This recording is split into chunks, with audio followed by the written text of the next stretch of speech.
এখানে আবার নতুন সিস্টেম দেখতেছি। দেন এখানে আসলে দোলনাতে টাকা দিতে হবে। দোলনাতে কিসের টাকা দিতে হবে বাবু? বসলে টাকা দিতে হয়? যেমন বলো, যেমন কত টাকা? আমরা আসছি মাত্র, আমরা তো 5 মিনিটও বসি নাই। আচ্ছা আমরা 5 মিনিটও দোলনাতে বসি নাই।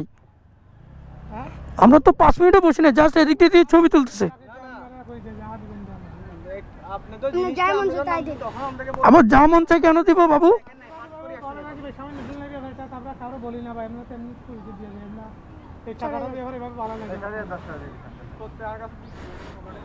এই তুমি যে দোলনাতে পড়ছো, এখন তুমি কয় টাকা দিবা বলো? ও বাজি তুই গিয়ে দিবা তো মানে না বুঝির তোরও দান করিব, তুই বলে তোরও দান করিব।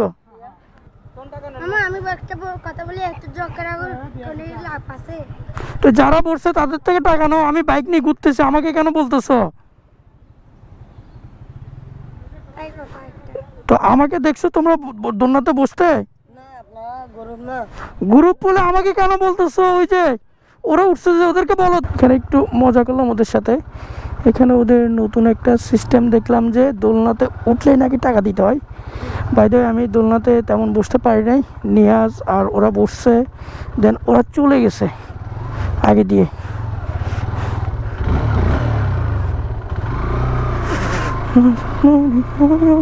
তো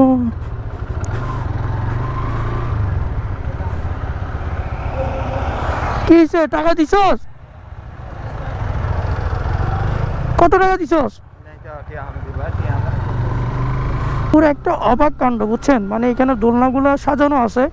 গতবারও আসছিলাম বিকালে, অনেকে ছবি তুলে বসে চলে যায়, আমরা 5 মিনিটও বসে নেই, মানে 5 মিনিটও বসে নেই সবাই মিলে দোলনাতে। ভাবছিলাম একটা ভিডিও বানাবো, বাট ওইটাও পারলাম না। ওদের জন্য বলতেছে নাকি আমরা যতক্ষণ আসি জনপ্রতি আমাদেরকে 30 টাকা করে দিতে হবে, যেহেতু আমরা দোলনাতে বসছি।